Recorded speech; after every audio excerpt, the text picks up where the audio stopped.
بسم اللہ الرحمن الرحیم۔ السلام علیکم ناظرین، آج کی اس ویڈیو میں ہم آپ کو مجاہدین ختم نبوت حضرت مولانا غلام غوث ہزاروی رحمۃ اللہ علیہ کا واقعہ سنائیں گے۔ اس واقعے کو پورا سمجھنے کے لیے آپ سے ہماری یہ گزارش ہے کہ آپ ہماری اس ویڈیو کو اینڈ تک لازمی دیکھیں، اس ویڈیو کو لائک کریں، شیئر کریں اور ہمارے یوٹیوب چینل کو سبسکرائب کریں۔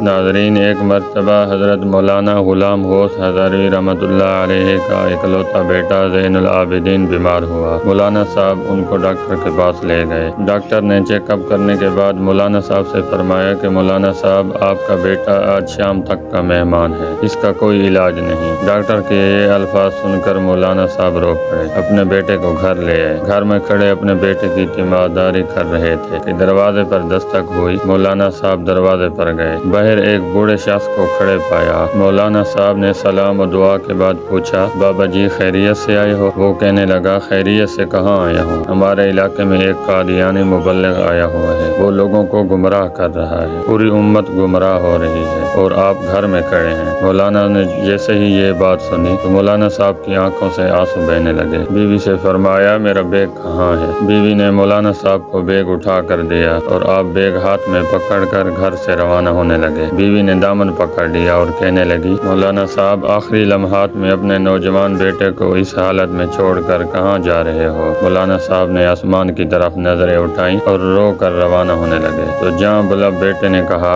ابا جان، میں آج کا مہمان ہوں، چند لمحے تو انتظار کر لیجئے، میری روح نکل رہی ہے، مجھے اس حال میں چھوڑ کر کہاں جا رہے ہو؟ مولانا صاحب نے اپنے نوجوان بیٹے کو بوسہ دیا اور رونے لگے اور فرمایا، اے بیٹے، بات یہ ہے کہ میں محمد صلی اللہ تعالی علیہ وآلہ وسلم کے دین کی خاطر جا رہا ہوں۔ کل قیامت کے دن حوض کوثر پر ہماری تمہاری ملاقات ہو جائے گی۔ مولانا صاحب نے یہ فرمایا اور گھر سے روانہ ہو گئے۔ جب اڈے پر پہنچے تو ابھی بس میں بیٹھے ہی تھے کہ چند لوگ دوڑے آئے اور کہنے لگے، مولانا صاحب، آپ کا بیٹا فوت ہو چکا ہے، اس کا جنازہ پڑھاتے جائیں۔ مولانا صاحب نے آسمان کی طرف نظریں اٹھائیں اور رو کر فرمانے لگے، جنازہ پڑھانا فرض کفایہ ہے اور امت محمدیہ کو گمراہی سے بچانا فرض عین ہے، فرض عین کو چھوڑ کر فرض کفایہ کی طرف نہیں جا سکتا۔ پھر وہاں سے مولانا صاحب روانہ ہو گئے۔ اس علاقے میں پہنچے تو اللہ تعالیٰ نے کامیابی عطا کی کہ وہ قادیانی مبلغ بھاگ گیا تھا۔ مولانا صاحب 3 دن کے بعد گھر واپس پہنچے۔ بیوی قدموں میں گر گئی اور رو کر کہنے لگی، مولانا، جب آپ جا رہے تھے تو بیٹا آپ کی راہ تکتا رہا اور کہتا رہا،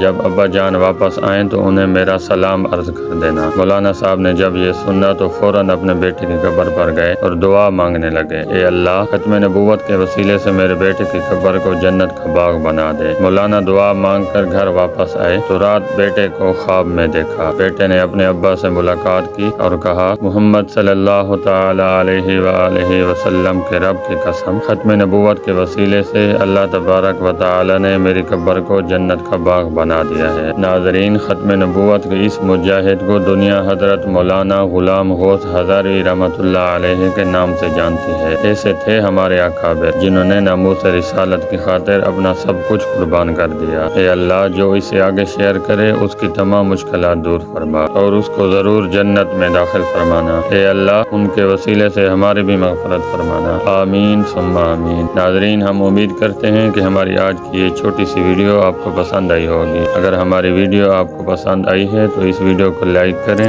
شیئر کریں اور ہمارے یوٹیوب چینل کو سبسکرائب کریں۔